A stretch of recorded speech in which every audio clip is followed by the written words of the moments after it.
ஆண்டவராய் இயேசு கிறிஸ்துவின் பரிசுத்த நாமத்திற்கு ஸ்தோத்திரம் உண்டாவதாக. கிறிஸ்துவுக்குள் பிரியமானவர்களே, இந்த நாளிலே ஆண்டவருடைய நல்ல நாமத்திலே உங்களை சந்தோஷமாய் வாழ்த்துகிறேன், ஆசீர்வதிக்கிறேன், ஸ்தோத்திரங்களை கூறிக்கொள்கிறேன்.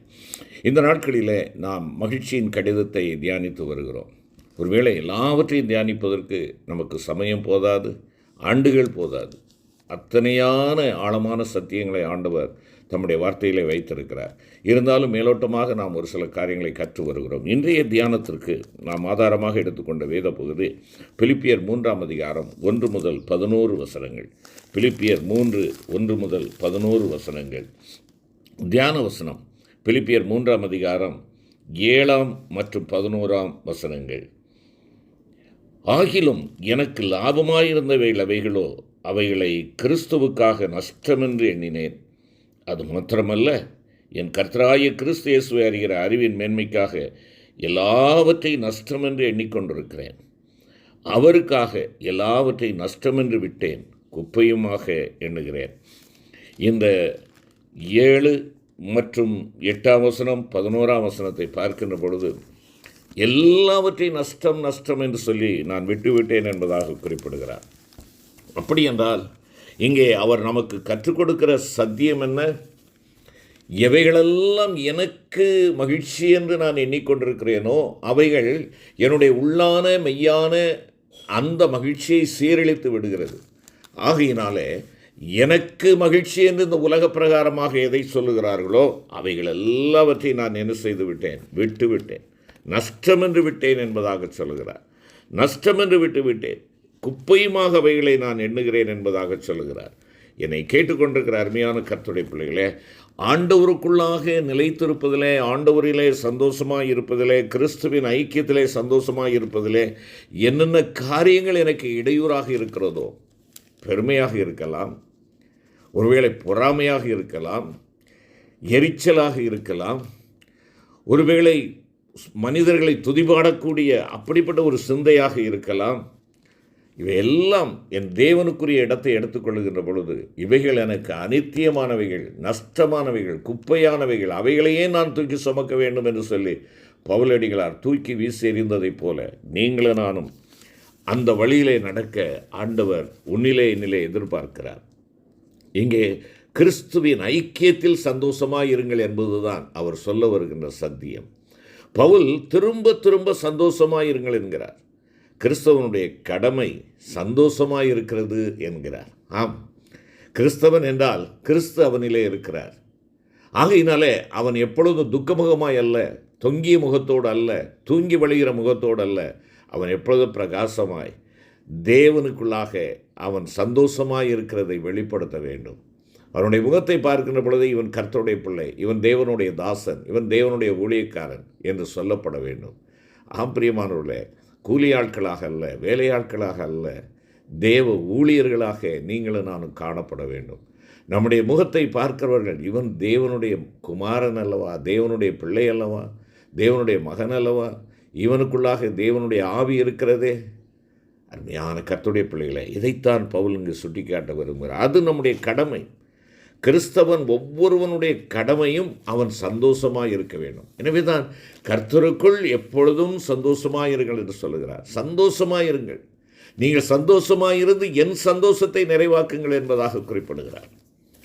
பிரியமானவர்களே, கிறிஸ்தவனுடைய கடமை சந்தோஷமாக இருப்பது என்கிறார். கவலைப்படும் கிறிஸ்தவன் சபையினுடைய பிரதானமான எதிரி என்பதை நாம் உணர்ந்து கொள்ள வேண்டும். ஆண்டவராய் இயேசு கிறிஸ்து மலைப்பிரசங்கத்திலே சொல்கின்ற பொழுது கவலைப்படாதிருங்கள்.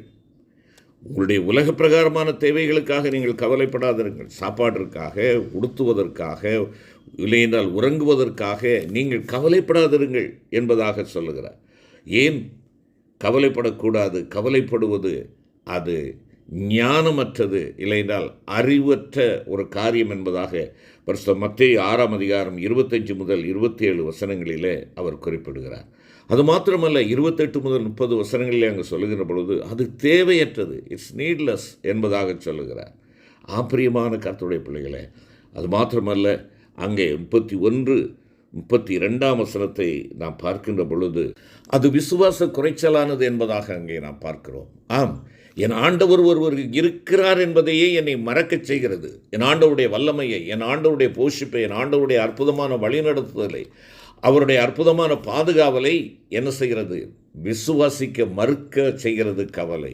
எனவே அது உலக காரியங்கள் எதை குறித்தும் நீங்களும் நானும் கவலைப்படக்கூடாது. இந்த கவலை என் ஆண்டவருக்குள்ளாக இருக்கின்ற சந்தோஷத்தை பறித்துவிடக்கூடாது என்பதாக இங்கே குறிப்பிடுகிறார். அருமையான கர்த்தருடைய பிள்ளைகளே, பலவிதமான வருத்தங்களுக்குள் சிக்கித் தவிக்கின்ற இன்றைய உலகம் விரும்புவது ஒரு அரிதான பாரமான காரியத்தை அல்ல, ஒரு எளிதான இதயத்தை தான் நாடுகிறது. எப்படி ஒரு கிறிஸ்தவன் இதை உலகத்திற்கு காட்ட முடியும்? கர்த்தருக்குள் சந்தோஷமாக இருப்பதன் மூலமாகத்தான் காட்ட முடியும். கள்ள போதகர்களுக்கும் போதகங்களுக்கும் எச்சரிக்கையாக இருக்கும்படி பவுல் வேண்டுகிறார். அவர்களை நாய் என்றும் பொல்லாத வேலையாட்கள் என்றும் சுன்னத்துக்காரர் எனவும் அழைக்கிறார். இவர்கள் சபைக்குள்ளாக நுழைந்து குழப்பத்திற்குள்ளாக்கி சபையை கெடுத்து வருகிறார்கள் என்பதாக அவர் சொல்லுகிறார். இன்றும் இப்படிப்பட்ட காரியங்கள் நம்முடைய சபைகளுக்குள்ளே நடக்கின்றன அல்லவா?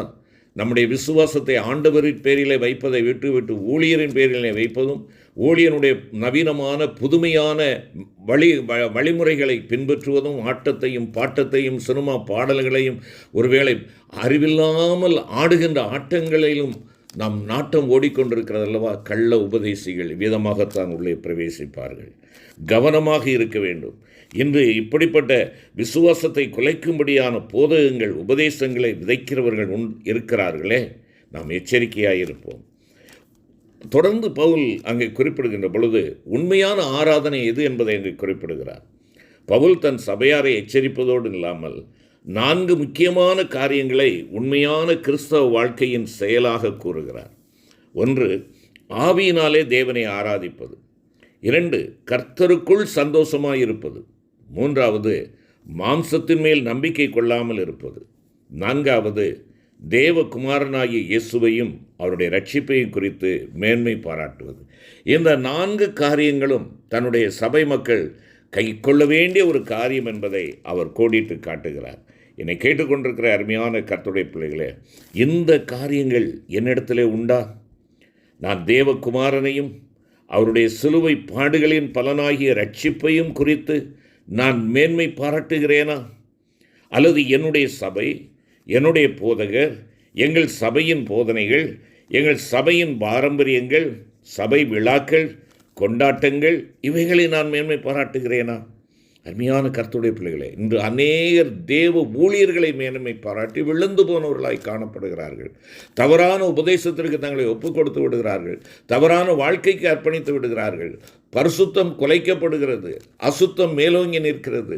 அவமானம், ஆண்டவருடைய நாமத்திற்கு அவமானத்தை கொண்டு வரக்கூடிய ஊழியர்களாக, விசுவாசிகளாக காணப்படுகிறார்கள். எவ்வளவு பரிதாபமான ஒரு காரியம்! இப்படிப்பட்ட காரியங்கள் சபையிலே நடந்துவிடக்கூடாது என்பது பவுல் மிகுந்த எச்சரிப்போடு அவர் ஸ்தாபித்த திருச்சபைக்கு அன்பின் கடிதத்தை, மகிழ்ச்சியின் கடிதத்தை அவர் எழுதுகிறார். நீ ஆடுவதும் பாடுவதும் மகிழ்ச்சி என்று எண்ணுகிறாய், ஆனால் நீ ஆண்டவருக்குள்ளாக இருப்பது தான் மகிழ்ச்சி என்பதை அங்கே சொல்லுகிறார். உன்னுடைய ஆவியினாலே நீ தேவனை ஆராதிக்க வேண்டும். நீ அர்த்தமில்லாத வார்த்தைகளை சொல்வது அல்ல என்பதாக அங்கே குறிப்பிடுகிறார். சந்தோஷமாகிறது. சந்தோஷம் தேவனுக்குள்ளாக இருக்கின்ற சந்தோஷத்திலே நீ நிலைத்திருப்பது தான் பரிசுத்தமான ஒரு ஆராதனை என்பதாக குறிப்பிடுகிறார். தேவன் உயிர்த்தெழுந்த ஆண்டவரின் வல்லமையினாலே நீ அவருடைய பிள்ளையாக்கப்பட்டதையும், அந்த பிள்ளையாக மாறியிருக்கிற நீ இந்த மேன்மையான சத்தியத்தை சுவிசேஷமாக எடுத்துச் செல்ல வேண்டும் என்பதையும் குறித்து எச்சரிக்கையாயிரு என்பதாக குறிப்பிடுகிறார். தேவனுடைய பிள்ளைகள் அவரையே மேன்மை பாராட்ட வேண்டும். கலாத்தியர் 6:14 பவுல் அதைத்தான் சொல்கிறார். நான் ஆண்டவராய் இயேசு கிறிஸ்துவின் சிலுவையை குறித்தே இல்லாமல் வேறொன்றையும் குறித்து மேன்மை பாராட்டாதிருப்பேனாக என்று சொல்லுகிறார். அடுத்தபடியாக நாம் பார்க்கின்ற பொழுது கிறிஸ்துவை அறிகிற அறிவை இங்கே அவர் வெளிப்படுத்துகிறதை பார்க்க முடியும்.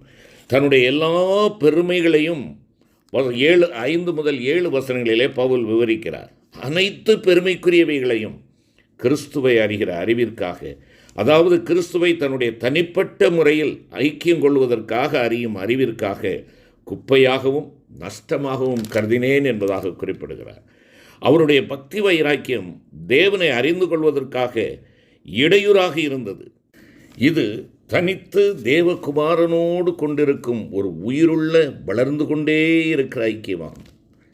குளிர்ந்து போன செத்துப்போன பக்தி வைராக்கியம், மத சடங்குகள், விசுவாசங்கள், போதனைகளை விட எவ்வளவோ உயர்ந்தது என்பதை அடியாரது வாழ்க்கை நமக்கு ஒரு சவாலாக காட்டுகிறதல்லவா? என் ஜீவனை நஷ்டப்படுத்தும் இப்படிப்பட்ட மாம்ச காரியங்கள் என்னில் உண்டா? மனிதன் உலகம் முழுவதையும் ஆதாயப்படுத்தினாலும் கிறிஸ்துவை அறிந்து கொள்ளும் வாழ்க்கையான ஜீவனை நஷ்டப்படுத்தினால் லாபம் என்ன என்பதாக பரிசுத்த மத்தேயு 16:26 கூறுகிறதல்லவா? என்னை கேட்டுக்கொண்டிருக்கிற அருமையான கர்த்தருடைய பிள்ளைகளே, நம்முடைய நிலை எப்படிப்பட்டதாக இருக்கிறது? நாம் ஆண்டவருக்குள்ளாக வளர்ந்து கொண்டு இருக்கிறோமா? கிறிஸ்துவின் ஐக்கியத்திலே சந்தோஷமாக இருக்கிறோமா? உண்மையான ஆராதனை ஆராதிக்கிறவர்களாக, தேவனை மாத்திரம் நோக்கி பார்க்கிற அந்த உன்னத அனுபவத்திற்குள்ளாக, ஏனைய காரியங்கள், பொருட்கள், உலக பிரகாரமான ஆசாபாசங்கள் இவைகளெல்லாம் நஷ்டமும் குப்பையும் என்று ஆண்டவரை அறிகிற அறிவுக்காக விட்டு விடுகிறவர்களாய் நாம் இருக்கிறோமா? யோசித்து பார்ப்போம். ஜெபம் செய்வோம். கிருபை நிறைந்த ஆண்டவரே, பக்தியும் விசுவாசமும் சாக்கிரமந்துகளும் என்னுடைய வாழ்க்கையிலே ஆராதனையாக நான் அவைகளுக்கு சென்று விடாதபடி இருதயத்தின் ஆழத்திலிருந்து உண்மையாய் உம்மை தொழுதிட தேவரீர் கிருபை தாரும். உம்மை அறிகிற அறிவின் மேன்மையால் நிறைந்து சந்தோஷத்தோடே உம்முடைய பாடு மரணங்களில் பங்குள்ளவனாக செய்வீராக. மீட்பர் இயேசு கிறிஸ்து மூலம் வேண்டிக் கொள்கிறோம் நல்ல பிதாவே. ஆமென்.